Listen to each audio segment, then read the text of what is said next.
Bueno, buenas tardes a todos. Después de la presentación de Hernán, soy María Luisa Bresó, o Marisa, soy psicóloga contextual y terapeuta ACT, y hoy os voy a presentar un caso de trastorno obsesivo visto desde la terapia de aceptación y compromiso.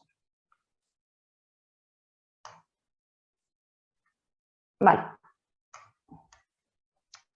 Os voy a nombrar un poco el índice de lo que vamos a ver esta tarde. En primer lugar, vamos a tener una presentación. Vamos a ver el trastorno obsesivo y la definición y el tratamiento por elección que ha habido durante muchos años. Vamos a ver la clasificación diagnóstica desde el DSM-4 y el DSM-5 y los cambios que se han producido. Después vamos a pasar a hablar de las 3 generaciones de terapias, la primera, la segunda y la tercera.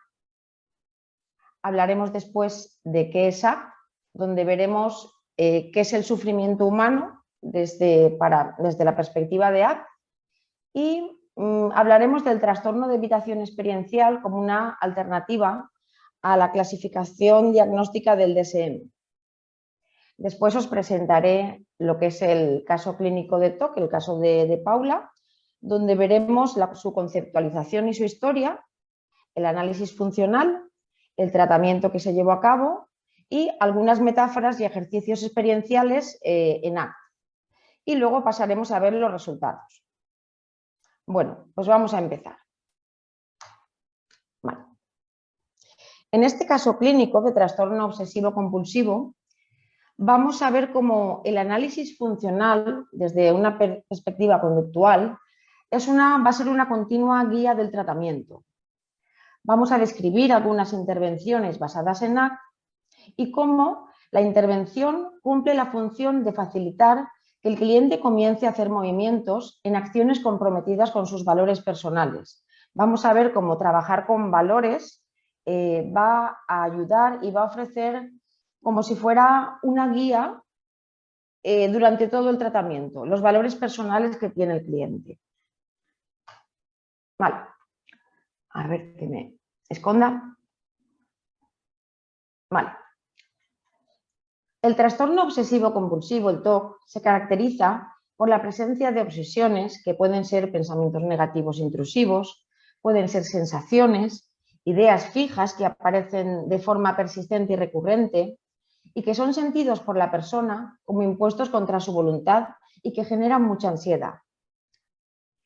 También puede haber o no haber, pero normalmente hay existencia de las denominadas compulsiones que tienden a automatizarse y el objetivo que tienen es aliviar la ansiedad y el malestar que se derivan de dichas obsesiones. Estas compulsiones pueden ser manifiestas, como ordenar cosas, lavarse las manos, o pueden ser encubiertas. Encubiertas quiere decir de ámbito privado, lo que el cliente hace sin que nadie lo vea, que puede ser repetir palabras, rezar.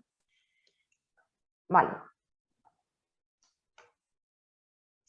El tratamiento de elección del TOC más utilizado ha sido la exposición con prevención de respuesta más el tratamiento farmacológico. Es decir, hay un estímulo evocador de ansiedad y esto provoca una respuesta emocional negativa en la persona que comienza a dar respuestas de escape, que serían los rituales y las compulsiones. Esto produce una disminución momentánea del malestar. Entonces, desde la exposición con prevención de respuesta, lo que haría el terapeuta sería exponer el contenido difícil de las obsesiones a la persona en sesión, disponiendo de condiciones para que no escape, es decir, disponiendo de condiciones para que no realice o ejecute las compulsiones. Esto daría lugar a que el malestar disminuiría y se extinguirían las funciones aversivas del estímulo evocador. ¿Vale? Diríamos que el cliente, a través del tratamiento, aprende a resistir la urgencia de llevar a cabo la conducta compulsiva. Vale. Este tipo de tratamiento ha tenido muchos éxitos, ¿vale?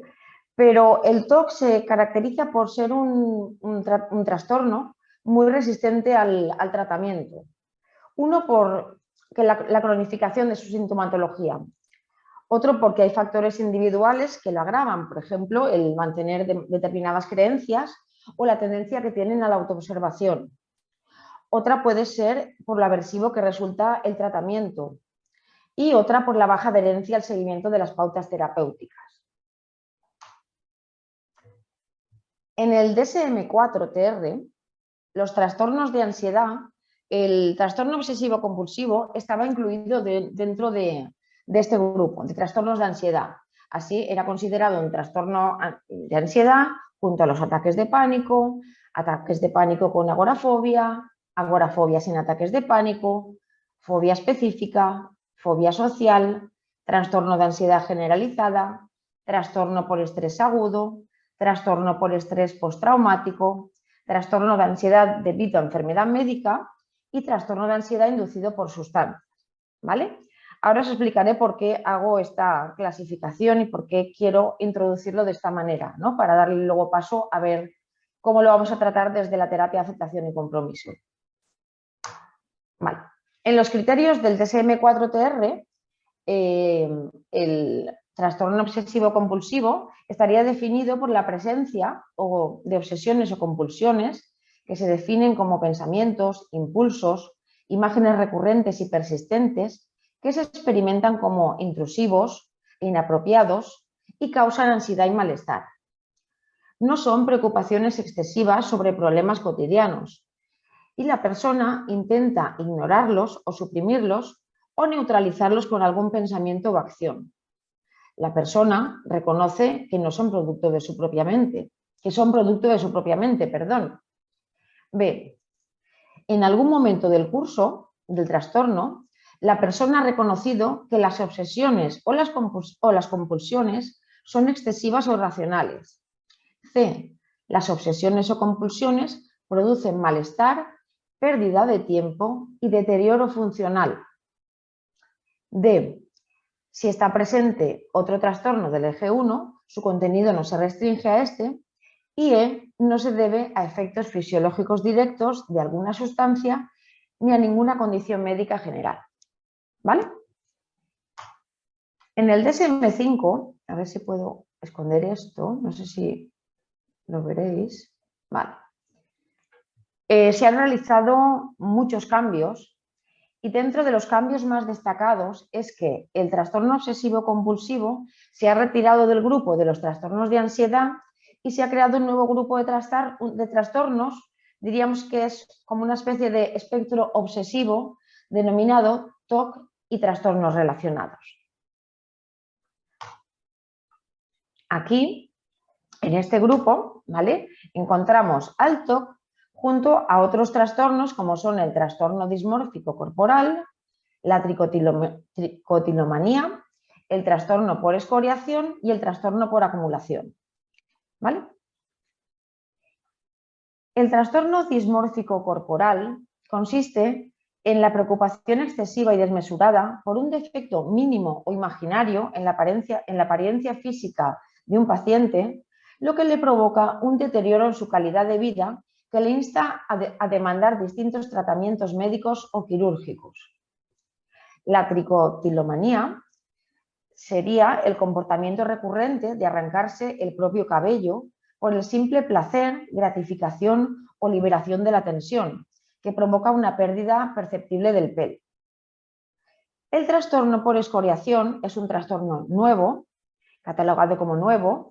Los pacientes se pellizcan o se rascan repetidamente la piel y esta conducta no es desencadenada por problemas estéticos o de salud, sino que la punción en la piel puede estar precedida por una sensación de tensión o de ansiedad que se alivia con la punción, lo que a menudo también se acompaña de una sensación de satisfacción. Fijaros que todos estos trastornos tienen bastante en común en lo que respecta a la satisfacción y el alivio de la ansiedad y el malestar. En el trastorno por acumulación, también es un nuevo trastorno catalogado, sería la necesidad percibida por el sujeto, esperar que suba esto arriba, de guardar cosas y por una dificultad en desprenderse de ellas, ocasionando una acumulación de objetos. Suelen ser periódicos, revistas, ropa vieja. bolsas, libros, material electrónico, que congestionan o abarrotan las zonas habitables, restringiendo su uso previsto. Vale.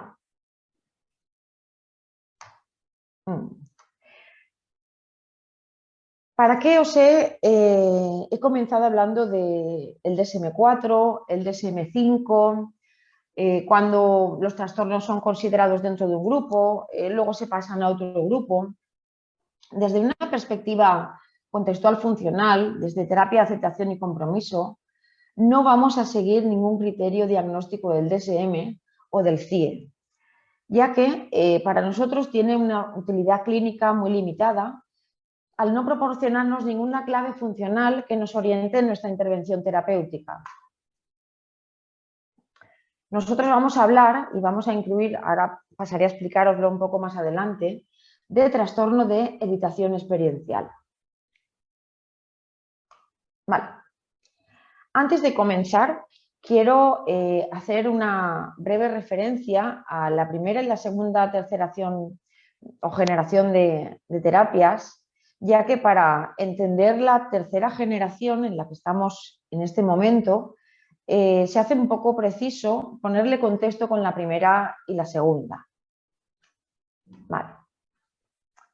A ver, voy a subir esto. Vale. En la primera generación... Hola María Luisa. Sí, comentan dime. que no se pasan las diapositivas. ¿No se pasan? Parece que no. Si puedes dejar de compartir y volver a compartir. Vale. A ver. ¿Desde cuándo no se pasan? Creo que hace 1 o 2 minutos más o menos. Vale. Ajá, ok. Si se deja de... Espérate que te ayudo. Espera, ayúdame, sí. Vale. Ajá. Ahora, vale, si puedes volver a compartir. Vale.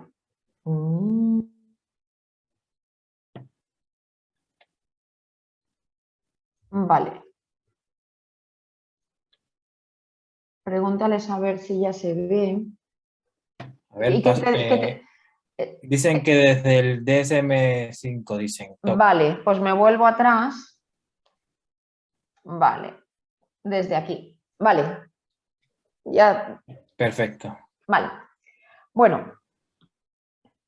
Voy a repetir, ya que no habéis podido ver aunque sí que me habréis podido escuchar, las transparencias, vale, las diapositivas. Bueno, os comentaba que en el DS15, en el DS5 habían habido cambios sustanciales y que el TOC había sido uno de esos cambios sustanciales y lo habían pasado del grupo de trastornos de ansiedad al grupo a crear un espectro obsesivo compulsivo, donde lo habían incluido con otros trastornos como son el trastorno dismórfico corporal, la tricotilomanía, el trastorno por escoriación y el trastorno por acumulación. Vale. Me voy cambiando de lado a lado. Vale. El trastorno dismórfico corporal, ¿vale?, consiste en la preocupación excesiva y desmesurada por un defecto mínimo o imaginario en la apariencia física de un paciente, lo que provoca un deterioro en su calidad de vida que le insta a demandar distintos tratamientos médicos o quirúrgicos. En la tricotilomanía se basa en un comportamiento recurrente de arrancarse el propio cabello por el simple placer de gratificación o de liberación de la tensión, lo que les provoca una pérdida perceptible del pelo. Fijaros que antes la tricotilomanía estaba incluida dentro de los trastornos del control de impulsos en el DSM-4-TR. En el trastorno por escoriación, que es un nuevo trastorno, los pacientes se pellizcan la piel o se rascan repetidamente y esta conducta no es desencadenada por problemas estéticos o de salud, sino que la función de la piel puede estar precedida por una sensación de tensión o ansiedad que se alivia cuando se pellizcan o se punzan, ¿vale? Y a menudo acompaña de una sensación de satisfacción. Y en el trastorno por acumulación, que sería esta foto de aquí abajo, ¿vale? Hay una necesidad que perciben los pacientes como de necesidad de guardar cosas y por una dificultad en desprenderse de ellas, ocasionando una acumulación enorme de objetos, como por ejemplo los que se ven aquí en esta foto de aquí. Se acumulan periódicos, revistas, ropa vieja, bolsos, material electrónico, cosas que para nosotros pueden ser cosas que normalmente se tirarían a la basura, pero ellos los guardan como si fueran tesoros, ¿vale? Bien. Os comentaba que esta clasificación o este criterio diagnóstico del DSM, del CIE, no lo vamos a seguir desde una perspectiva contextual y funcional, ya que no nos es útil a la hora de hacer una intervención clínica, porque no nos proporciona ninguna clave funcional que nos oriente en nuestra intervención. En su lugar, vamos a hablar del trastorno de evitación experiencial que desarrollaré más adelante. Os comentaba que, para darle contexto, vamos a hablar de la primera, la segunda y la tercera generación de terapias, ya que la aparición de esta tercera generación, en cierto modo, está influenciada porque ha habido una primera y una segunda anteriormente.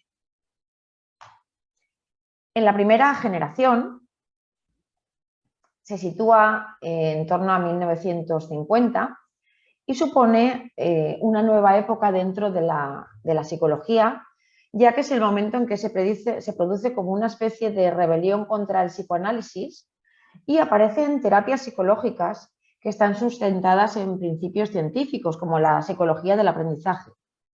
Se trataría de la terapia que aparece en este contexto, sería una terapia de conducta que tiene una vocación muy ambientalista o contextual y que se atiene a casos individuales, ¿no? al caso único. En este contexto aparecen dos ramas, dos vertientes. Por un lado estaría la terapia de conducta con el condicionamiento clásico de Pavlov, donde el estímulo sería estímulo-respuesta y la causa estaría en el estímulo que precede, en este de aquí. ¿Vale? Hablaríamos desde esta rama de las técnicas de desensibilización sistemática de Wolff y de exposición de Eysenck. Sería un poco el tratamiento, dirigidas al tratamiento principalmente del miedo, de la ansiedad, de las obsesiones. Por otro lado, tenemos el análisis aplicado de conducta, donde estaríamos hablando del condicionamiento operante de Skinner, donde el estímulo sería respuesta-estímulo y la causa del comportamiento la estaríamos encontrando en las consecuencias de la conducta que tenemos, ¿no? de nuestra respuesta. Estaríamos aquí hablando de todas las técnicas operantes de reforzamiento positivo y negativo. En la segunda generación, estaríamos hablando de 1970 aproximadamente, aparece la terapia cognitivo-conductual y aquí es como que da un giro cognitivo en la psicología.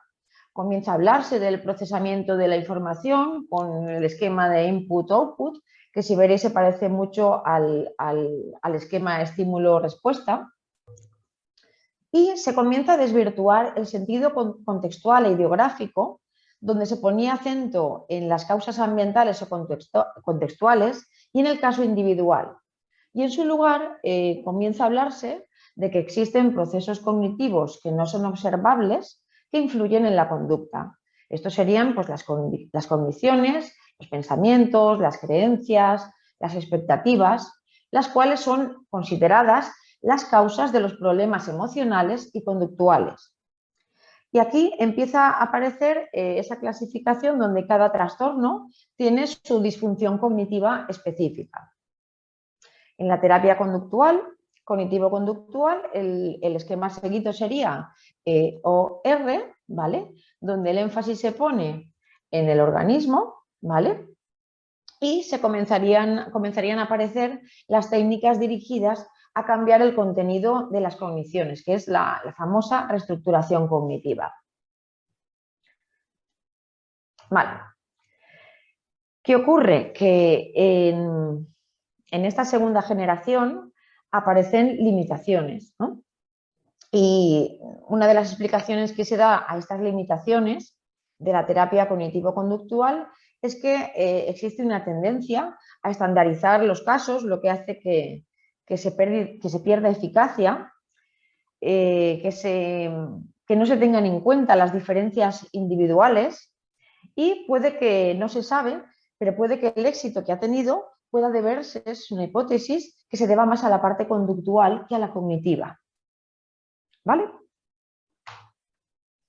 Pasamos a hablar de la tercera generación. La tercera generación se sitúa en 1990, aunque es en 2004 cuando está completamente desarrollada. Vuelve en esta tercera generación un enfoque contextual donde la conducta de un individuo siempre es entendida dentro de un contexto y se empieza a hablar de nuevo del análisis funcional de la conducta. Aquí aparecerían el análisis aplicado de la conducta, que es contextual, que sigue un poco la investigación en conducta verbal desde el libro que escribió Skinner de conducta verbal en 1957, como que se recupera toda esa tradición contextual. Y aparece también el conductismo radical, donde se considera conducta tanto la conducta observable como la no observable. La conducta observable es pues, toda la que vemos, la que oímos, y la no observable serían los eventos privados, los pensamientos, los sentimientos, las sensaciones corporales, los recuerdos, ¿vale? Sería toda esta conducta no observable, la vamos a considerar conducta, al igual que la pública o observable, lo único que esta conducta privada es observable únicamente por una persona, ¿vale? Que es la persona en particular. En este contexto de tercera generación se comienza a hablar de, o se sigue hablando porque la tercera generación no empieza aquí, veremos ahora que empieza mucho atrás, desde la primera, se empieza a hablar de las funciones del lenguaje como elementos que son capaces de alterar repertorios de la conducta de la persona. Se habla de reglas verbales, del análisis funcional de los eventos privados, de las relaciones de comportamientos como decir o hacer y se hace un análisis de la conducta clínica. Diríamos que así, en palabras llanas, desde esta tercera generación lo que se pretende es que se abandone la lucha contra los síntomas y en su lugar el tratamiento, la intervención se reoriente a la vida, ¿no? que se reorientara al paciente a la vida. Vale. Durante esta tercera generación se dan aportaciones importantes, por ejemplo, en psicopatología, se dan alternativas diagnósticas al DSM o al CIE y aparece el trastorno de evitación experiencial. En cuanto a evaluación, la aportación es la del análisis funcional, donde se incluye el análisis de los eventos privados. Y en cuanto al tratamiento, no va a ser un tratamiento orientado a eliminar síntomas, sino, como ya os acabo de decir, va a ser que el cliente, que el paciente, reoriente sus acciones a su vida, ¿no? a lo que realmente es importante para él, a los valores que tiene. Vale, así visto a modo general, os lo he puesto así, las tres generaciones juntas, porque hemos visto que en la primera generación se divide en dos y aparece la terapia de conducta con Pavlov, el análisis aplicado de conducta con Skinner, ¿no? Y de la terapia de conducta aparece la segunda generación, que es la terapia cognitivo-conductual, y del análisis aplicado de conducta se deriva esta tercera generación de terapias con el análisis aplicado de conducta y el conductismo radical. ¿Vale? Como que esta tercera generación se había quedado, comenzó aquí bien pronto y se había quedado un poco en la sombra, pero haciendo muchos estudios y haciendo mucha investigación que ha dado como resultado que a día de hoy estemos en una tercera generación con todas las nuevas aportaciones que ello ha conllevado. Vale. Desde la tercera generación de terapias vamos a hablar de actos en contexto. El comportamiento siempre vamos a entenderlo desde el escenario donde se presenta. Así una persona, cuando tenemos a una persona delante, vamos a decir que su comportamiento está influido por el organismo, porque estamos en un cuerpo, en un organismo, por su historia de aprendizaje a lo largo de toda su vida, por el contexto socioverbal donde se ha desarrollado y por el sistema de contingencias actuales, de refuerzos, de castigos, de estímulos discriminativos, ¿vale? El organismo y la historia de aprendizaje es algo que no se puede cambiar. No vamos a trabajar aquí, pero su contexto socioverbal y su sistema de contingencias actuales sí puede, aquí sí que se puede actuar, ¿vale? Y es desde ahí desde donde vamos a intervenir. Entonces, cuando tenemos a una persona, nos viene, no vamos a ver esto tan claro, no sería este esquema tan claro. En realidad, cuando nos venga, se va a parecer a algo así, ¿no? Va a estar ahí un poco todo junto, mezclado, y vamos a ir disgregando cada una de las cosas y poniéndolas en su lugar. Vale. Vamos a hablar de qué es ACT. ACT no es un modelo de terapia nuevo. Como os he dicho, su aportación data de 30 años, desde su primera descripción formal en 1987 por Stephen Hayes. Sí, aunque no sea una terapia nueva, sí es una aportación novedosa porque el entendimiento y el tratamiento de los problemas psicológicos y de la psicopatología va a ser muy novedoso. Es un tratamiento psicológico que está orientado conductualmente desde la vertiente analítico-funcional y se estructura sobre los principios del contextualismo funcional y la investigación experimental del lenguaje. ACT se atiene a una filosofía de la vida que cuenta con el sufrimiento humano como una de sus condiciones. Vamos a hablar también un poco más adelante sobre cómo se tiene en cuenta el sufrimiento o la visión de sufrimiento humano desde ACT. Aporta también una perspectiva cultural sobre cómo entender y tratar los problemas psicológicos y de cómo a través del lenguaje se le da a los elementos subjetivos, por ejemplo a los pensamientos, un carácter de realidad que no tienen. Es un tratamiento que está muy orientado a los valores, a qué es lo que el cliente desea, a qué aspira en su vida, y estos valores van a ser la guía a lo largo de todo el tratamiento, ¿vale? Y por último, ACT ofrece una alternativa psicopatológica con el trastorno de evitación experiencial. Vale. ACT es una terapia conductual porque la atención está puesta enteramente en la conducta. Es una terapia radical y radical aquí quiere decir que los eventos privados, los pensamientos, las emociones, los sentimientos van a ser considerados también como conducta, solamente que va a ser conducta privada, observable por un solo observador. Es analítica porque proviene de un análisis experimental de la conducta, incluyendo dentro de esta conducta la conducta verbal. Es contextual porque los seres humanos siempre nos encontramos en un contexto y somos organismos respondientes. Nuestra mente siempre es respondiente y respondemos, aunque no queramos responder, siempre de una u otra forma, respondemos a las circunstancias que se encuentran presentes en un momento determinado. Y por último, va a ser funcional, porque el foco de atención en ACT va a ser la función que tiene la conducta. Pueden observarse diversas conductas topográficamente diferentes, pero que pertenecen a la misma clase funcional, es decir, que tienen la misma función para el sujeto. Vale. Conducta va a ser todo aquello que el cliente hace. Conducta va a ser lo que el cliente diga o lo que el cliente escuche. Va a ser lo que el cliente piense, lo que sienta, lo que vea o lo que recuerde. todo ello va a ser tratado como conducta. El sufrimiento humano. Vale.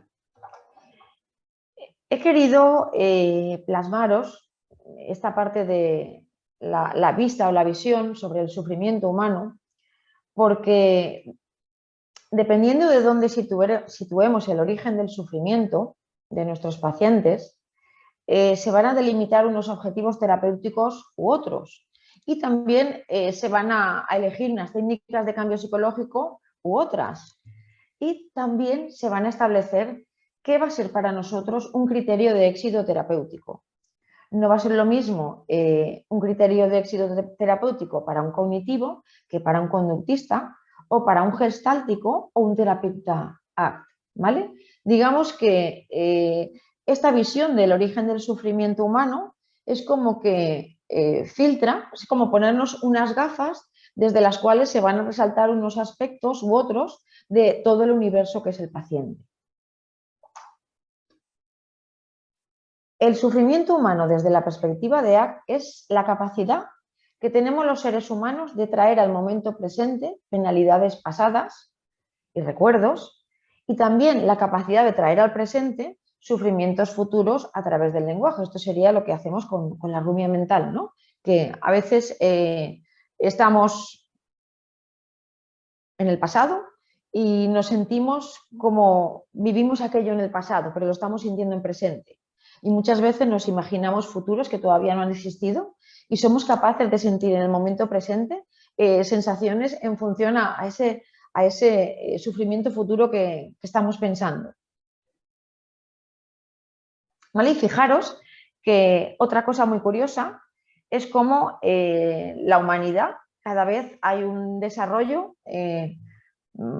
a nivel de progreso humano, material, donde se supondría que estamos hablando de la sociedad de bienestar y se supondría que deberíamos estar todos mejor, más cómodos, más felices, y casualmente el sufrimiento humano es cada vez mayor.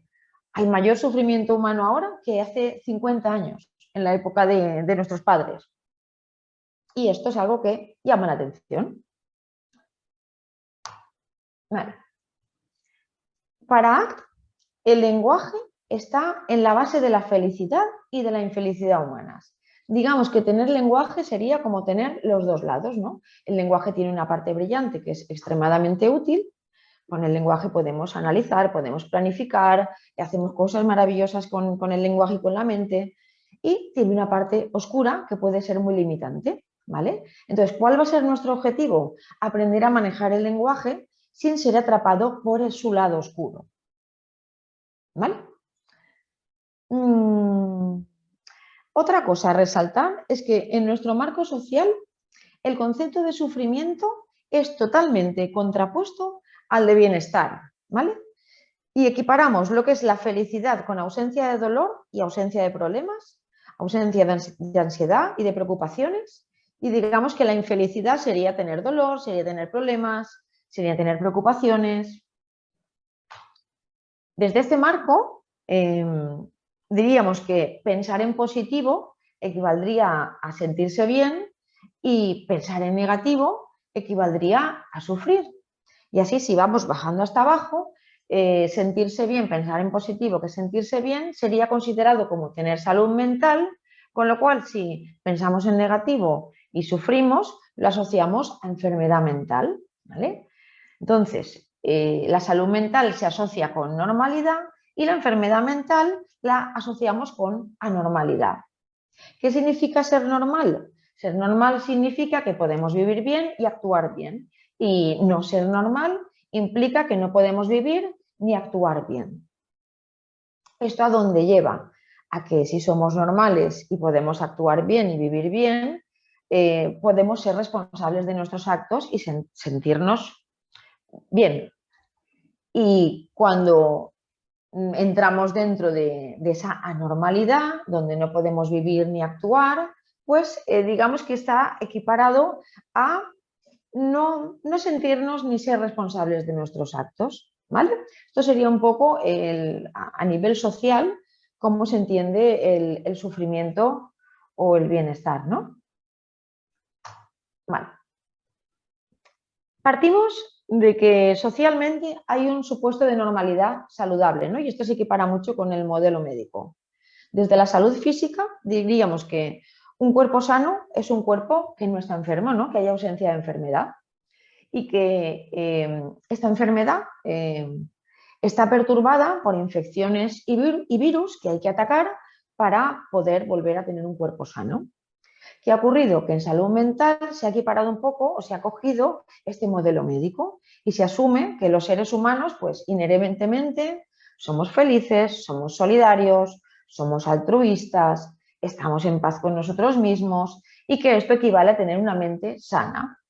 Entonces, esta mente sana se ve perturbada por emociones, por pensamientos o por recuerdos que son considerados como la causa de esta enfermedad mental. Por lo tanto, al igual que las infecciones y los virus, son síntomas que hay que eliminar, ¿vale? De aquí deduciríamos que hay procesos anormales que son la raíz de los trastornos psíquicos y físicos. Por lo tanto, sufrimiento es igual a trastorno y enfermedad. Vale. Desde la terapia de aceptación y compromiso vamos a tener un enfoque transdiagnóstico. Como os he dicho antes, no nos vamos a basar en los enfoques del DSM ni del CIE. Y desde aquí vamos a ver que el sufrimiento humano surge de procesos psicológicos normales, especialmente en los que está implicado el lenguaje. ¿Vale? Y vamos a pasar ahora a hablar del trastorno de evitación experiencial y del análisis funcional de la conducta. Vale. Es muy legítimo no querer sufrir y evitar el sufrimiento. De hecho, todos somos evitadores. Todos evitamos sufrir. A ver, ¿hay aquí alguna pregunta? Vale. Vale. Pero lo que ocurre es que a veces en el contexto de lo que es valioso para uno, el costo por evitar sentirse mal puede tener un precio muy, muy alto, como ahora veremos. Si miramos la vida humana, nuestra vida, la de las personas que nos rodean, el sufrimiento es una parte inevitable de la vida humana y principalmente por el hecho de ser seres verbales. Cuando las personas comenzamos a tener conducta verbal, cuando empezamos a hablar, empezamos a tener los problemas. ¿Vale?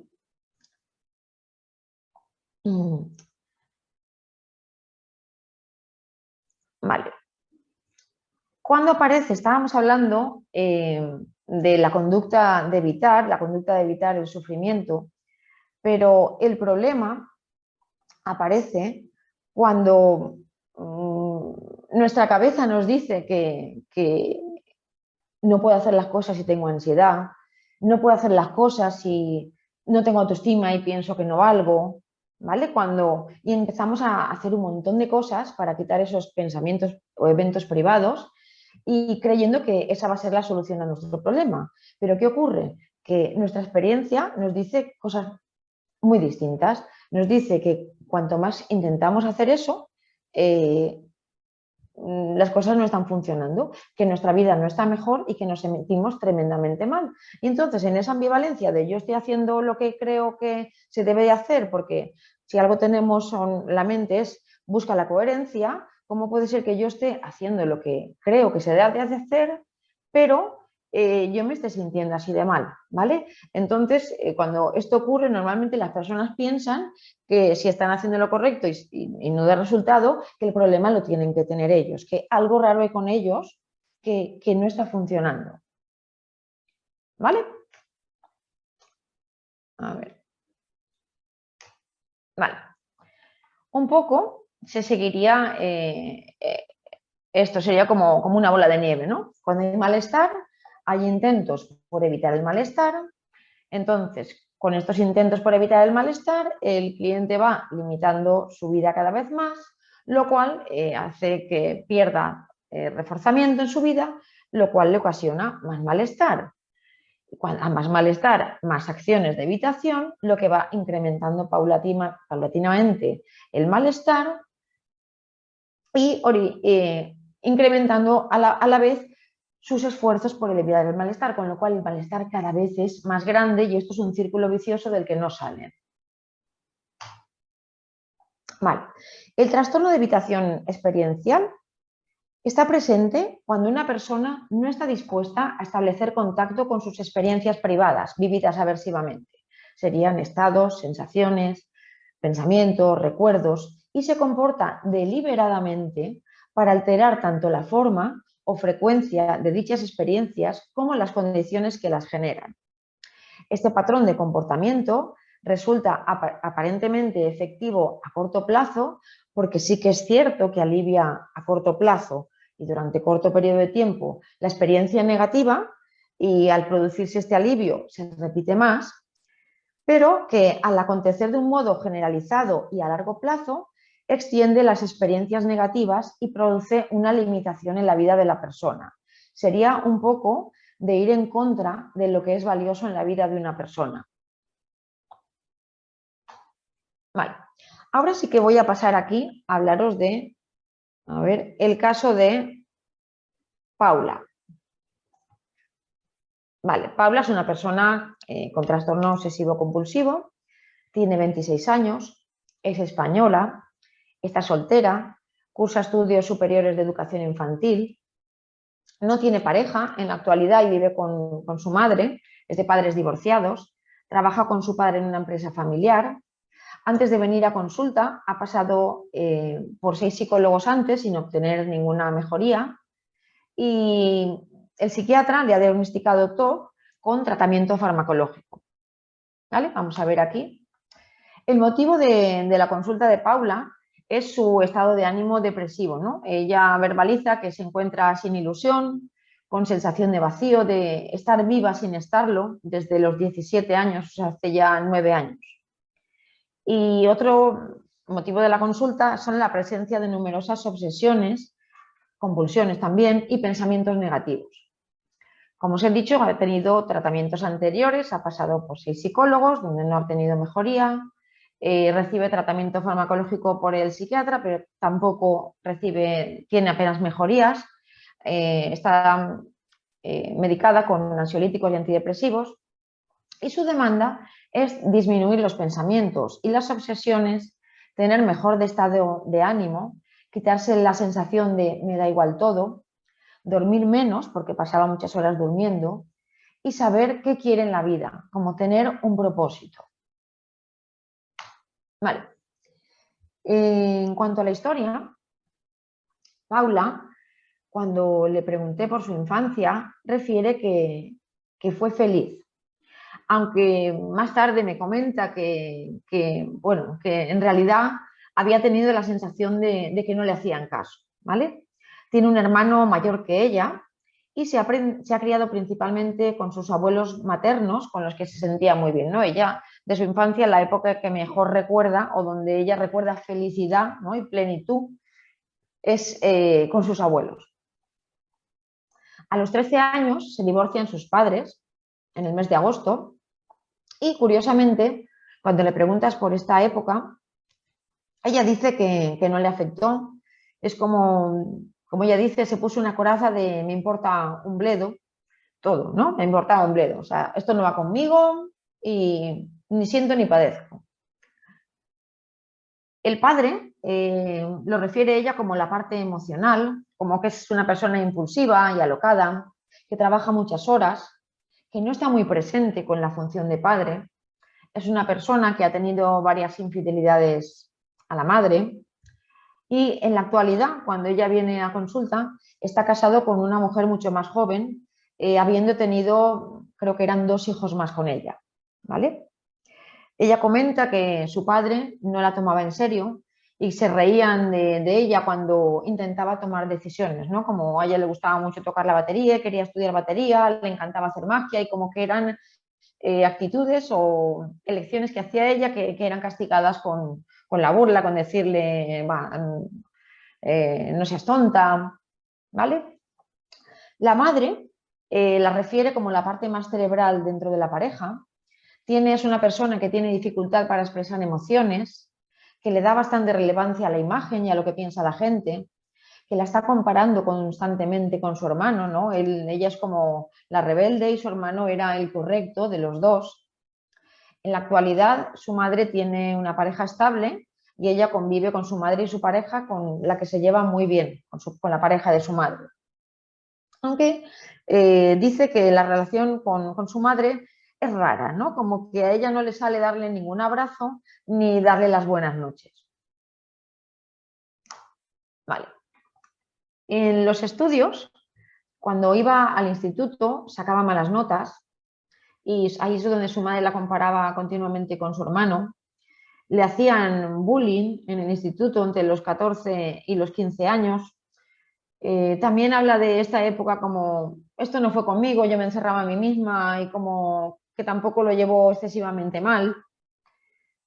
Ha estudiado, ya de mayor, magisterio infantil y actualmente está cursando un máster en educación inclusiva que comenta que no le está aportando mucho. Refiere tener muchas dudas con respecto a su futuro, a los estudios, al trabajo, ya que no sabe a qué quiere dedicarse exactamente. En cuanto al trabajo, trabaja con su padre en una empresa familiar. Comenta que es una empresa machista donde no se la valora, no le gusta trabajar allí, realmente no le gusta nada estar allí, pero lleva mucho tiempo como estancada sin dar pasos para hacer un cambio laboral y refiere mucho estrés debido al trabajo. En cuanto a la pareja, en la actualidad cuando viene no tiene pareja, sí tiene citas, pero nadie le encaja, le parece como todo el mundo muy superficial, como que hoy en día la gente es muy rara, ¿no? Como ella es una persona bastante filósofa, que piensa mucho, que no sé, la verdad es que es una persona que tiene una conversación muy rica y se nota como que no encaja, ¿no? Como que no va con ella la sociedad o las personas que encuentra a día de hoy. Tuvo una pareja 7 años atrás con la que se sintió realmente bien y tanto la pareja como su círculo social de aquel momento la hacía sentir como en familia, ¿no? Pues ella la verdad es que se encontraba muy bien en todo ese ambiente. En este momento, cuando comienza una relación o comienza a conocer a alguien, le asaltan las dudas, los pensamientos negativos y la ansiedad. Diríamos que el comenzar relaciones sociales para ella es un detonante, es como un estímulo discriminativo de que aparezcan todos esos pensamientos negativos y esas obsesiones y compulsiones. En cuanto a las amistades, refiere que no ha tenido mucha suerte con las amistades en el pasado, sobre todo cuando se sufría bullying en el instituto. En la actualidad tiene pocos amigos, pero son buenos amigos. Y destacar que ella tiene un carácter como muy sociable, es muy divertida, muy creativa. La verdad es que es una persona interesante. Vale, después de haceros un poco la visión general, ¿no? La historia de Paula, os voy a presentar el análisis funcional que se ha hecho del caso. Vale. Otras veces separo por áreas, pero bueno, por cuestión de tiempo lo he dejado así. Vale. Aquí en esta columna tendríamos las situaciones, el trabajo, la pareja, los estudios, la familia, situaciones que le ponen en contacto con estimulación placentera. Ahora os explicaré esto de aquí. Y Paula tiene un montón de eventos privados, como verbalizaciones o pensamientos de mi vida es una mierda, soy una carga para todo el mundo, sensación de vacío, miedo, pensamientos de no me lo merezco, pensamientos de puedo matar a alguien. Es como tenía como una especie de fobia de impulso, ¿no? Es como una especie de fusión moral. Paula no podía ver documentales sobre violencia o abusos o asesinatos o películas o series, porque en cuanto veía alguna cosa de ese tipo, de contenido difícil, a ella le entraba el pensamiento o la duda de ¿y si puedo? ¿Y si yo llego a hacer? Yo puedo hacer eso, ¿no? Y en cuanto entraba ese pensamiento, empezaba a darle vueltas y la verdad es que le generaba mucha ansiedad. Otros pensamientos que tenía sobre sí misma es no tengo arreglo, no tengo ganas de nada, ansiedad, no valgo nada, ¿no? Como durante la intervención sacamos como eje central, ¿no? Que estaba ese pensamiento de la sensación de no valía, ¿no? De no valer nada. Tenía mucho miedo a volverse loca, estaba triste, apática, decía que soy menos, se describía como soy un pequeño desastre, aparecía rabia en otras ocasiones, muchas dudas sobre lo que le gusta o lo que quiere. Esto creo que es casi lo central, ¿no?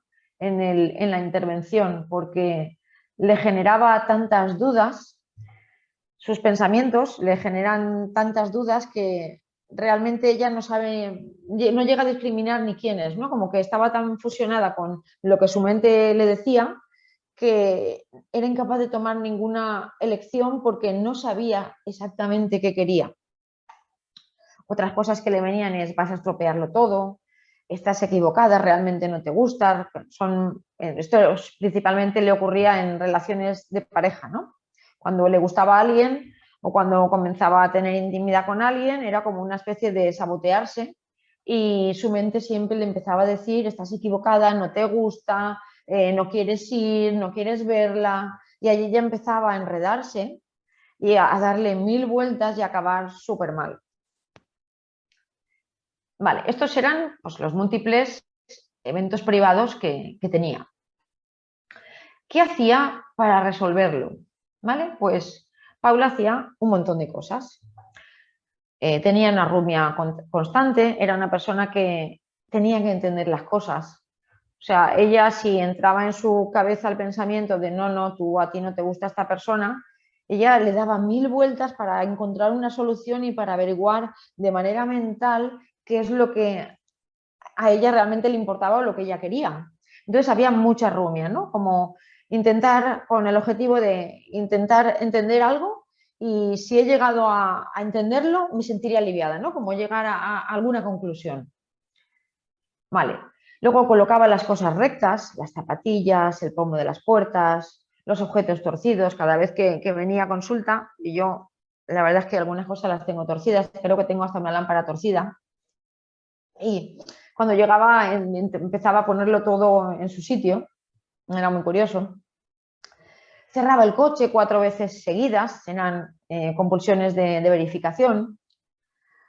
El volumen del móvil tenía que tenerlo siempre en número par, era una compulsión de orden y simetría. También el borrar el historial del móvil, el del teclado, o sea, se pasaba continuamente. Fijaros que cuando a través del WhatsApp o de otras aplicaciones, fijaros la cantidad de archivos que tenemos en el móvil que a veces hasta nos colapsan el teléfono. Pues ella tenía como una obsesión de que eso debía de estar siempre limpio. Con lo cual, imaginaros la dependencia de estar borrando todo el santo día, todas las fotografías, todos los mensajes, todo exactamente, cualquier cosa que entrara en el móvil. ¿Vale? Había dejado no veía series ni documentales de contenido difícil o violento, había dejado de verlas. También había dejado durante muchos años de hacer las cosas que le gustaban, el escribir, el hacer magia, el ver series. También le encantaban los niños, ella había trabajado en una asociación con niños autistas y la verdad que era algo que le producía como mucha satisfacción, o ella recordaba que le producía mucha satisfacción. Me agarré a esas cosas, ¿no? En el pasado que le producían bienestar. Y además era muy hábil trabajando con este tipo de perfiles de niños porque tenía una capacidad creativa y de poder ver las cosas desde otra perspectiva muy, muy grande, pese a lo rígida que era consigo mismo, con sus propias reglas, ¿no? No tenía relaciones de pareja, no tomaba decisiones, ninguna. Se bloqueaba y no sentía ni discriminaba emociones positivas. Sí hacía una buena discriminación de las emociones negativas, es así, pero era como le preguntabas cómo se sentía y al principio era incapaz de responder a la pregunta. Luego empezó a responder a las emociones negativas, con las cuales las tenía como más discriminadas, pero era imposible con las positivas. O sea, totalmente, es como si no tuviera ese registro, como decía, es que no tengo ni idea, ¿no? Como que no se permitía permitir ese registro. Ahora veremos por qué. No cambiaba de trabajo, no hacía elecciones, acudía a psiquiatras y a psicólogos, tomaba medicación, dormía en exceso, ¿vale? Fijaros que aquí hay un montón de conductas que topográficamente pueden ser diferentes. Y cuando digo topográficamente me refiero a, en apariencia, en su forma, podrían ser conductas totalmente diferentes. Pero fijaros que en realidad toda esta lista de conductas pertenecen a una misma clase funcional, ¿vale? Que es el alivio que le producen y el objetivo de eliminar el malestar, la ansiedad, el miedo, ¿vale? ¿Qué ocurre? A ver que os ponga esto abajo. Que a corto plazo sí es cierto que aliviaban el malestar, cuando colocaba las cosas rectas se sentía un poco mejor, cuando le daba al coche 4 veces a cerrar el coche se sentía mejor, cuando borraba el historial del móvil se sentía mejor, ¿vale? Cuando no tenía relaciones de pareja, pues no es que se sintiera mejor porque ya sí echaba en falta pues esa intimidad, pero bueno, también era una manera de no exponerse a todo el malestar que me genera el entrar en una vinculación con otra persona, ¿vale? No tomaba decisiones porque tomar decisiones suponía entrar en contacto con la duda, con el miedo, con la ansiedad, con lo cual al no tomar decisiones también se sentía aliviada. No cambiaba de trabajo por el mismo motivo, porque aparte de que no se veía en ningún lugar, no sabía lo que quería y daba miedo dar pasos, ¿no? Luego también estaba ese autoconcepto, ¿no? O ese pensamiento central de yo realmente no valgo para nada, ¿no? Y acudía a psiquiatras y psicólogos para aliviar también el malestar y tomar medicación lo mismo. Era una manera de eliminar síntomas y dormir en exceso era la misma función, ¿no? A veces decía, es que yo prefiero pasar horas dormida porque no me entero, ¿no? Mientras estoy durmiendo no me entero de lo mal que me estoy sintiendo. Entonces, claro, a la corta, sí es cierto que, aunque sea por un breve periodo de tiempo, se alivia el malestar. Sin embargo, en el análisis funcional la hacíamos ir a la larga, ¿no? Decirle, hacerle, todo esto lo vamos trabajando con ella a la vez. Le preguntábamos qué conseguía a largo plazo, cómo estaba su vida, ¿no? Cómo estaba su miedo, cómo estaba su ansiedad, cómo estaban sus pensamientos negativos, su tristeza, su soledad. Y ella pues verificaba que pues, había muchísimo más miedo, había muchísima más ansiedad, más vacío, más pensamientos negativos, más tristeza, más soledad y más agobio, ¿no? Y en cuanto pues, a qué se estaba limitando a su vida, pues un poco en casi todas sus áreas, ¿no? En cuanto a la educación y el trabajo, pues no realizaban ningún movimiento laboral que le llevaran a un trabajo satisfactorio, con la cual había una satisfacción laboral brutal. En sus relaciones íntimas no tenía pareja y había una sensación de soledad y de soy rara, ¿no? Muy grande. En cuanto al ocio, esto es muy, muy característico, o sea, iba muy ligado también con las relaciones íntimas. Paula no se permitía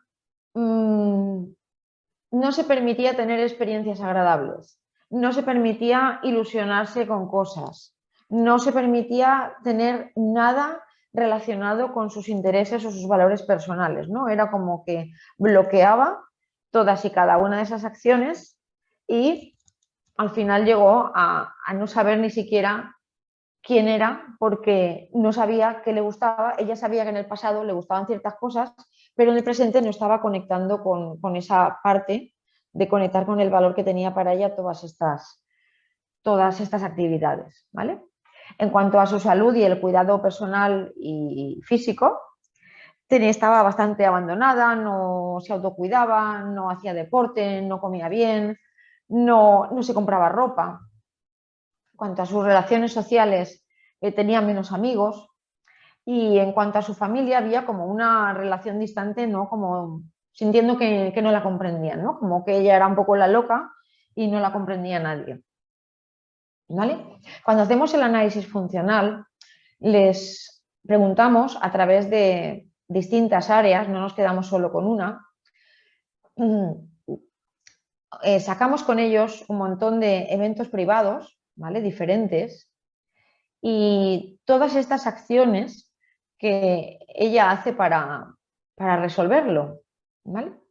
Para que vean lo que consiguen a corto plazo y lo que consiguen a largo plazo y cómo está su vida, ¿no? Incluso les podemos llegar a decir que si cada vez que aparece esto, que fijaros que aquí hay un montón de eventos privados y un poco para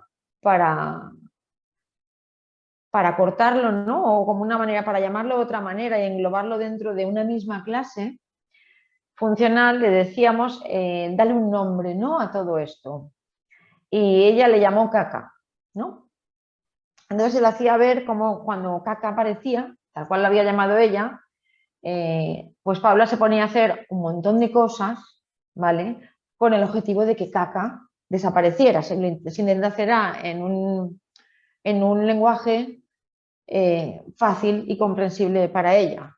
Y que fíjate que cada vez que haces esto, las consecuencias, ¿no? El costo es muy diferente al que quieres tú en tu vida. Le decíamos, un poco los llevamos al futuro y les solemos preguntar que imagínate que te tiras 10 años más haciendo esto cada vez que caca aparece. ¿Cómo te ves dentro de 10 años más si continúas con este patrón, ¿no? Entonces, bueno, un poco lo que estamos intentando conseguir es llevarlos a la desesperanza creativa, que no es que los queramos desesperanzar, ¿no? No hay que intentar confundir, no se trata de desesperanzar al cliente, sino que conecten con la desesperanza de que lo que no está funcionando es lo que están haciendo. No es que a ellos les pase nada raro, sino simplemente lo que están haciendo no funciona. Y lo hacemos a través de pues, ejercicios experienciales, siempre desde ACT. Yo siempre les digo que no me hagan caso de lo que yo digo, sino un poco que miren a su experiencia, que su experiencia no engaña. ¿Vale? Entonces, esto de aquí sería lo que consigue a largo plazo el costo, que es donde vamos a llevar a la desesperanza creativa, y les hacemos ver que todas estas respuestas son respuestas de escape y de evitación, ¿vale? Y que se considerarían contingencias de reforzamiento negativo que mantienen y perpetúan las respuestas de evitación. ¿Vale? Así, Paula tenía un patrón rígido de evitación experiencial y un seguimiento rígido de reglas ineficaces. Principalmente estaba la regla de no puedo vivir bien si no desaparece mi ansiedad y mis pensamientos. Fijaros que toda la vida de Paula gira en torno a seguir ineficazmente esta regla, que es intentar eliminar todo aquello que me está pasando, ¿no? Todos los eventos privados que tengo. Vale.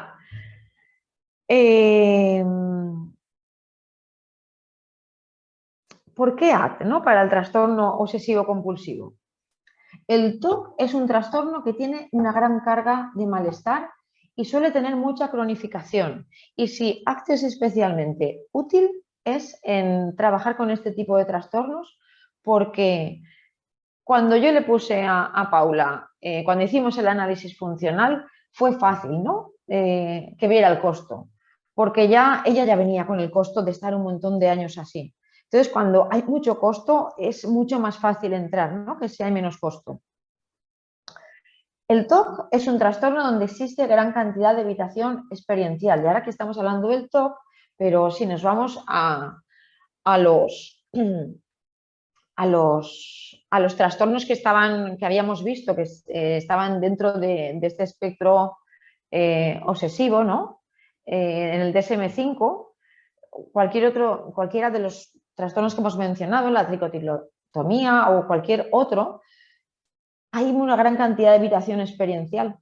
Continuamente se están realizando conductas para evitar ese malestar, ¿no? TOC es un trastorno que es muy resistente al tratamiento y tiene una baja adherencia al tratamiento. Y desde ACT trabajamos con valores. Y cuando incluimos esta perspectiva del valor, de lo que es importante para la persona, es mucho más fácil que los clientes se comprometan a hacer cosas, ¿vale? Porque ninguno somos masocas, ninguno ponemos la mano en el fuego y nos quemamos, o sea, pero tenemos que tener digamos, un propósito o algo muy importante para que libremente hagamos elecciones de poner la mano en el fuego, porque ahí hay algo realmente importante para mí. Y si no lo hago, esto no va a estar. Y si esto no está, mi vida no está bien. ¿Vale? Por otra parte, los tratamientos farmacológicos muchas veces son ineficaces. ACT es un tratamiento de base conductual y hay numerosos estudios que han puesto de manifiesto los buenos resultados terapéuticos en TOC. ¿Vale? A ver cómo vamos de tiempo. Vale. El tratamiento más o menos fue una evaluación en unas 2 sesiones, aunque continuamente vamos a estar evaluando y haciendo análisis funcional, ¿no? Eso va a acompañarnos durante todas las sesiones. Se hicieron como tratamiento 16 sesiones de frecuencia semanal y 5 sesiones de periodicidad quincenal y luego seguimiento a los 3 meses y a los 6 meses. Vale. Los objetivos del tratamiento. El primero era crear desesperanza creativa a través del análisis funcional, como hemos comentado, y confrontar a Paula con lo que ha estado haciendo todos estos años y lo que quería conseguir en su vida y lo que ha conseguido, ¿no? Como llevarla ahí, eso duele. Por otra parte, queríamos que conectara con el nivel de afectación en sus áreas de valor, ¿no? En qué estás perdiendo con todo esto, ¿no? Y en tratar el problema del control, ¿no? De que realmente todo este control de tus pensamientos, de tus obsesiones, de tu ansiedad, de tus eventos privados, es realmente el problema, ¿no? Valga la redundancia. Otra cosa que trabajamos con ella fue la difusión, ¿vale? Que sería cambiar la relación entre ella y sus eventos privados y que lograra experimentarlos como son, ¿no? Sin necesidad de controlarlos, de no discutir con ellos. Y para ello un poco se fomentaba lo que es la flexibilidad, trabajar con ella para generar flexibilidad psicológica y que poco a poco se fuera distanciando de sus pensamientos, de sus emociones, ¿no? En lugar de tenerlas aquí, pues que poco a poco las fuera teniendo aquí, luego aquí, luego aquí, luego aquí, ¿vale? Y que conectara con esa perspectiva donde yo estoy aquí y mis pensamientos y mis emociones están aquí, porque tenía un verdadero enredo entre lo que su mente le estaba diciendo y lo que ella realmente quería. Y aquí yo puedo decir que es lo que más le estaba costando. Os he comentado que cuando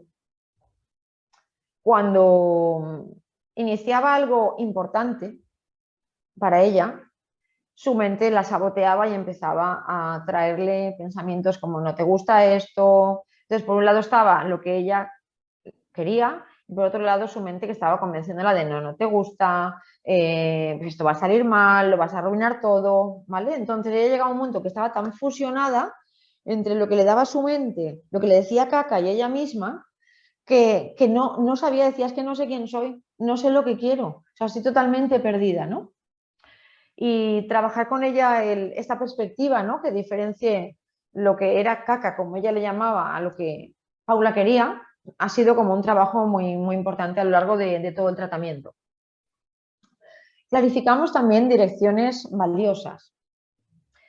Un objetivo no era tanto quitar compulsiones ni quitar obsesiones, sino que comenzara a moverse en dirección a esos valores y empezar a contactar a través de la experiencia de estar ahí, ¿no? Y contactar es contactar para lo bueno y para lo no bueno, porque al empezar a conectar con su experiencia, a comenzar a conectar con sus cosas importantes en la vida, claro, paralelamente Kaka aparecía más y con más fuerza y con mucha intensidad. Entonces, se le enseñaba a aprender a reaccionar a sus eventos privados de una forma diferente, no evitándolos, para acercarse de una manera responsable a lo que es importante para ella. Entonces hace falta primero hacer una buena clarificación de valores, de lo que es importante en su vida, para que ella de manera voluntaria accediera a implicarse en esas conductas, ¿vale? Y se mantuviera haciéndolas. Vale. También hicimos una intervención en la rumia mental, porque la rumia potenciaba enormemente todos los enredos que tenía con su mente, con sus obsesiones, con sus pensamientos, ¿vale? Entonces el objetivo era frenar la rumiación, ¿vale? Intentar parar el bucle, porque la rumia es la antesala pues de muchas cosas peores después. Hicimos desliteralización de funciones y flexibilización de contextos, donde la enseñamos a tratar los pensamientos como son. No son más que pensamientos, los pensamientos no hacen nada, los pensamientos no pueden ir a trabajar, los pensamientos no pueden ir a clase, los pensamientos no pueden estudiar. La que tiene capacidad de hacer todo eso es ella, ¿vale? Intentábamos construir repertorios de respuesta más flexibles que no le alejaran de la vida que quería tener, ¿vale? Entonces, quería comentaros también que en el tratamiento, en NAC, se hace exposición, pero a diferencia de la exposición con prevención de respuesta, ¿vale? Cuando hacemos estrategias de difusión, conectamos los contenidos obsesivos con el avance hacia las cosas que le importan al cliente en la vida, con sus valores personales, ¿no? Y de esta manera vamos fomentando un distanciamiento a través de la perspectiva del yo, ¿no? El yo noto que mi mente me está diciendo que lo voy a hacer mal, que no me va a salir, que no me gusta, veo todo eso y yo elijo ir para allá, ¿vale? Entonces, un poco en la exposición hay exposición, pero tiene ese matiz de elección desde la perspectiva del yo y de la orientación a aquellas cosas que son importantes, ¿no? Vale. Os voy a comentar algunos de los ejercicios y metáforas que hubieron, ¿no? No sé si estáis familiarizados con lo que es el planteamiento de ACT, pero bueno, está en libros, ¿no? En los libros de ACT podéis encontrar estas metáforas. Para el establecimiento del contexto de la terapia, pues utilizamos la metáfora de las calles con tiendas, ¿no? Para ver un poco qué cosas son esas que a ti te dejan atrapada, ¿no? Que un poco pierdes la dirección. Trabajamos la desesperanza creativa con análisis funcional, o la metáfora del hombre en el hoyo, la difusión con ejercicios como sacar a pasear a la mente, donde se le pide que se implique en una actividad en la que esté completamente centrada, ¿no? Como metida dentro de la experiencia. Por ejemplo, puede ser andar lentamente por una habitación y el terapeuta pues va a su lado, como hace su mente todo el tiempo, haciendo lo que hacen las mentes, que es hablar y hablar y hablar y empezar a decir cosas que no nos gustan. Entonces, ella empezaba a caminar y yo me ponía al lado de ella diciéndole las cosas que normalmente su mente le dice. Entonces ella tenía que levantar la mano cada vez que notara que se había ido conmigo y volver, porque vamos a estar entrenando todo el tiempo a me voy y vuelvo, porque la mente está diseñada para irse. Este ejercicio puede ser muy clarificador, porque son a través de los ejercicios experienciales se lleva la experiencia puesta, ¿no? A casa. Utilizábamos en la difusión la metáfora de Radio Loca FM, que es como ella la llamaba, ejercicios experienciales que conectaran con la experiencia del yo. Trabajamos valores, ¿no? Con ejercicios como los del funeral, el ejercicio del epitafio. Proponíamos, ¿no? Tareas para casa que se implicaran en dar pasos en actividades importantes para ella y que observara sus barreras. Fijaros que cuando ponemos algún tipo de actividad, al menos al principio, el objetivo no es que hagan la actividad, que también, ¿no? Al final, sino que al principio va a ser súper importante que ellos se den cuenta de cuáles son las barreras que se ponen entre ellos y dar los pasos hacia donde quieren ir, ¿no? Para luego trabajarlo desde sesión. Trabajamos rubia mental, con pues, fisicalización del proceso de la rubia mental, con ejercicios experienciales, conectando con la experiencia del yo contexto. Trabajamos el control, ¿no? Como la lucha con el monstruo, el polígrafo, el ejercicio de lucha o no lucha con los papeles, el de tapar agujeros del dique en la pared. Trabajamos, como no, la aceptación, ¿no? El ejercicio de hacer presión y pelear, ¿no? Y luchar versus soltar, ¿no? Y abandonar la lucha. O metáforas como la manta sobre la hierba.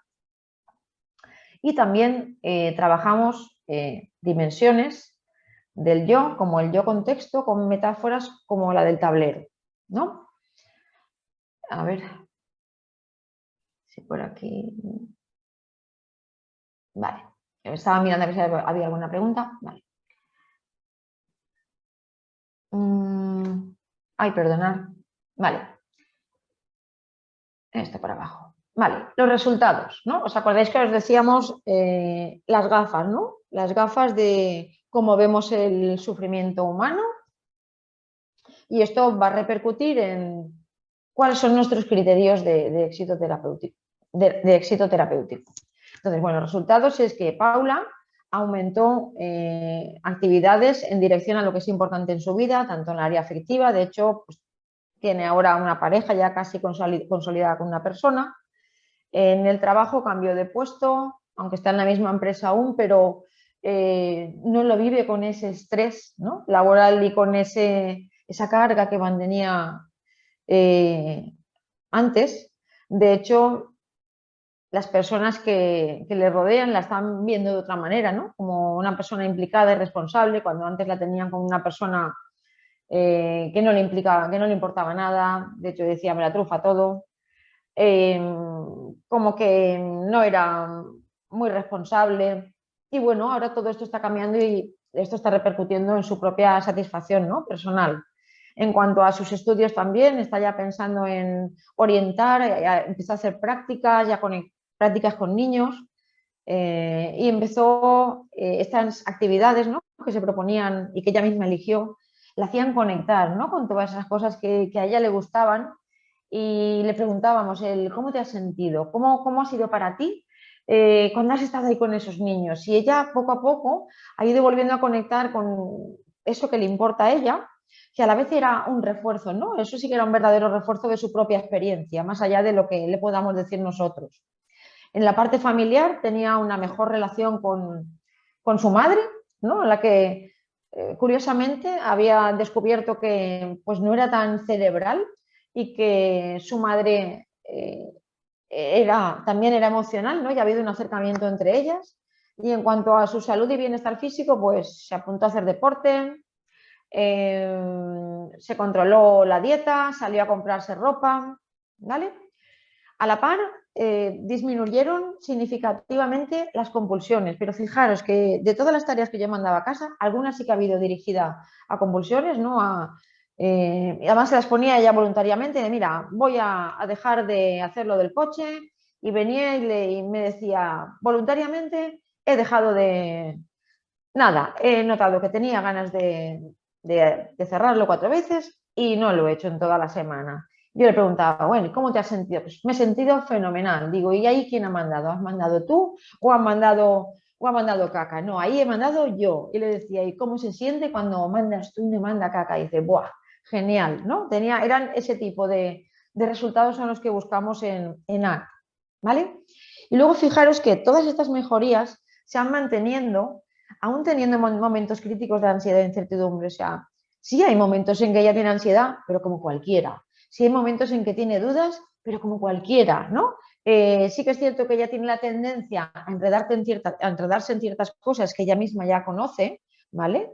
Pero el objetivo no es que nos enrede, porque todos nos enredamos alguna vez, sino que note dónde está entrando, que sea capaz de hacer una elección y no entrar ahí, y siga dando pasos en su vida diaria, aún teniendo esos eventos, ¿no? Entonces, paradójicamente, o sea, como que Paula va elevándose su experiencia, su satisfacción con su vida, y poco a poco esta ansiedad, estos eventos privados van perdiendo mucha fuerza. Fijaros que el resultado es un poco el mismo, pero nuestro objetivo de trabajo no ha sido voy a eliminar todos estos pensamientos, que es lo que ella estaba haciendo toda la vida, y ahí un poco la relación era la inversa, ¿no? De Caca estaba aquí arriba y Paula estaba aquí abajo, ¿no?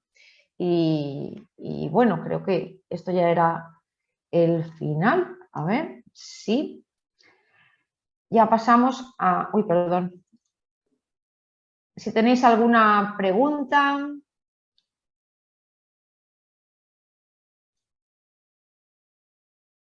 ¿Vale? Vosotros me diréis, a ver, voy a ver el chat. Ah, oye, lo de profundizar en cómo trabajar la rumia, la verdad es que hoy no da tiempo. Hoy no da tiempo. A ver, preguntas. Vale, tengo una duda. De acuerdo al motivo de la consulta, los antecedentes patológicos y el tratamiento farmacológico, así como el análisis funcional de la conducta, se vieron síntomas de depresión, síntomas de vacío, dudas sobre lo que se quiere. ¿Por qué se decidió abordar el TOC y no una depresión? ¿Cómo podemos determinar los objetivos terapéuticos? Bueno, es una muy buena pregunta, ¿vale? No decidí abordar TOC. Simplemente es un caso de TOC. Hoy habría que darle un nombre a la sesión clínica, pero podría haberle puesto el nombre de abordar una sesión sobre depresión, ¿no? Y con síntoma asociado TOC. Realmente, acordaos que es un objetivo, un enfoque transdiagnóstico, y no vamos a tratar síntomas ni diagnósticos.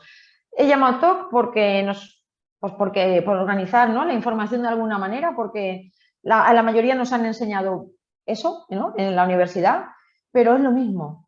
Es lo mismo. Y voy a tratar igual los sentimientos de vacío que los pensamientos sobre no vas a conseguir nada en la vida. O las compulsiones, ¿sabes? Pero muy buena pregunta.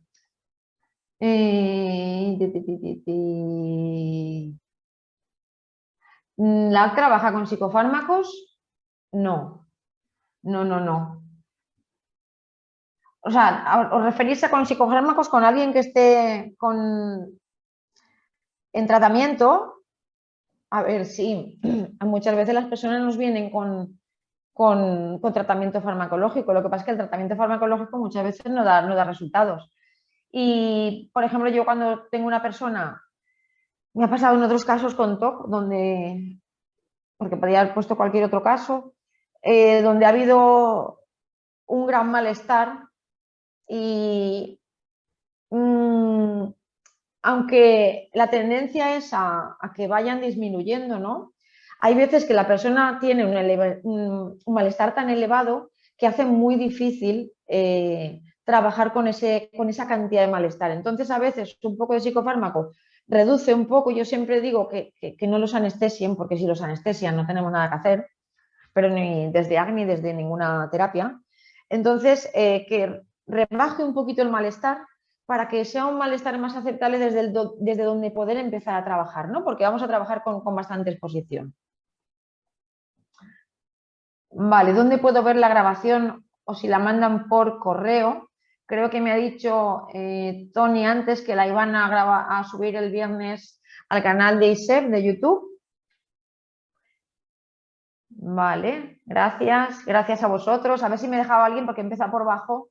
Voy a ver si hay alguna pregunta.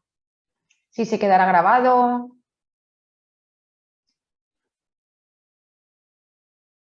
El síndrome de Cushing quedaría ahí en TOCS. A ver, es lo que le comentaba la compañera. yo cuando viene alguien realmente no estoy buscando si es un TOC, si es un cutting, si es un... No, o sea, miro a ver qué le pasa, ¿no? ¿Qué le pasa? ¿Cuál es su historia? ¿Cómo está su vida, ¿no? Y qué es lo que quiere conseguir en su vida, ¿no? Siempre les pregunto la demanda que tienen, ¿no? ¿A ti qué te gustaría conseguir con la terapia? O sea, porque no voy a definir yo el criterio de éxito terapéutico, lo va a definir él, de hecho, o ella. De hecho, cuando ellos ya están bien, ya ellos mismos se dan las altas. ¿Sabes? O sea, es un enfoque totalmente transdiagnóstico. Vale, comorbilidad, eso ya hemos hablado, quedará grabada, no sé, me llegarán las diapositivas. Muchas gracias. A ver, vale, estoy a ver si hay alguna por aquí abajo.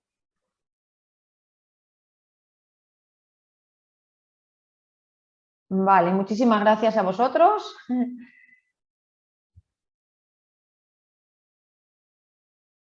Muchísimas gracias por vuestros comentarios y me alegro de que os haya gustado. Y más que todo es un problema de color existencial, sí, también. O sea, sí. De hecho, no sé si he hecho hincapié ahí porque estaba más enfocado, pero Pablo era una persona pues que empezaba a pensar necesitaba entender las cosas y al final llegaba a tener problemas existenciales. ¿Sabes? Como llegar a pensar como, ¿y qué significado tiene la vida? ¿Yo quién soy? ¿Yo a dónde voy? Y la verdad es que se enfrascaba bastante, ¿eh? Y tenía bastante dificultad con eso.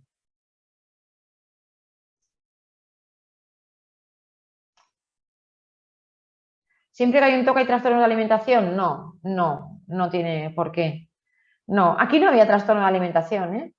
Aquí, pues ella, que no se cuidaba, ¿no? Entraba dentro del me abandono y no me cuido, ¿no? Vale. Grabada por el canal de ISEP. Yo también la veré grabada. ¿Por qué canal? Por el canal de ISEP. Muchas gracias a todos. Y a ver si hay alguna... ¿Podría ser muy útil en ideación suicida? Muy útil. Totalmente útil. Sí. Vale. Y son las 8:30. Mira, hemos acabado clock. A ver, pues el libro, lo puedo poner aquí, donde estaban, a ver que recuerde el nombre. Es el libro vale, pues el de Carmen Luciano. Carmen Luciano, que no recuerdo ahora. Ahí encontraréis un montón de metáforas y de ejercicios muy bien explicados. ¿Vale? El libro, es que no recuerdo ahora si es Intervención en ACT. Pero bueno, buscáis el libro de Carmen Luciano, es el libro verde. El libro verde de Carmen Luciano.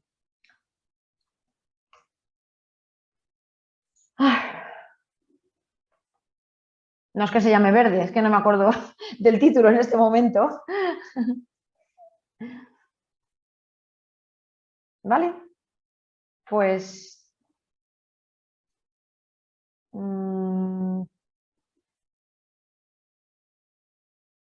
vale.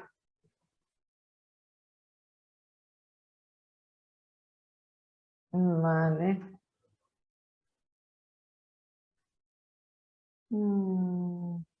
Ese, ahí está, el que ha puesto Andrea. Sí, señor. Terapia, aceptación y compromiso a un tratamiento conductual orientado a valores.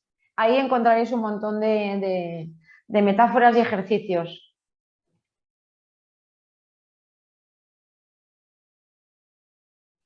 Bueno, y si no tenéis muchas más preguntas, ha sido un placer estar aquí con vosotros, aunque pues no nos puedo ver las caras bien.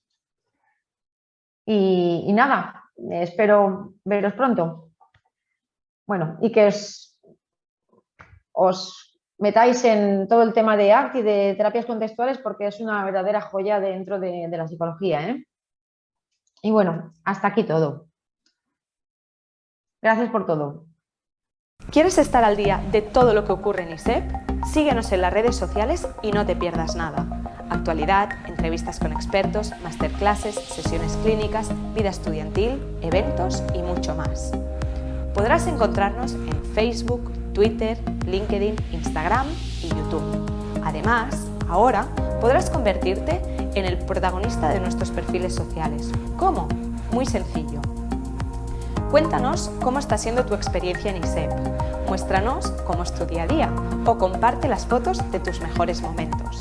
Acuérdate de etiquetarnos o de usar el hashtag #ExperienciaISEP. Así podremos compartir el contenido con el resto. Recuerda, juntos hacemos ISEP.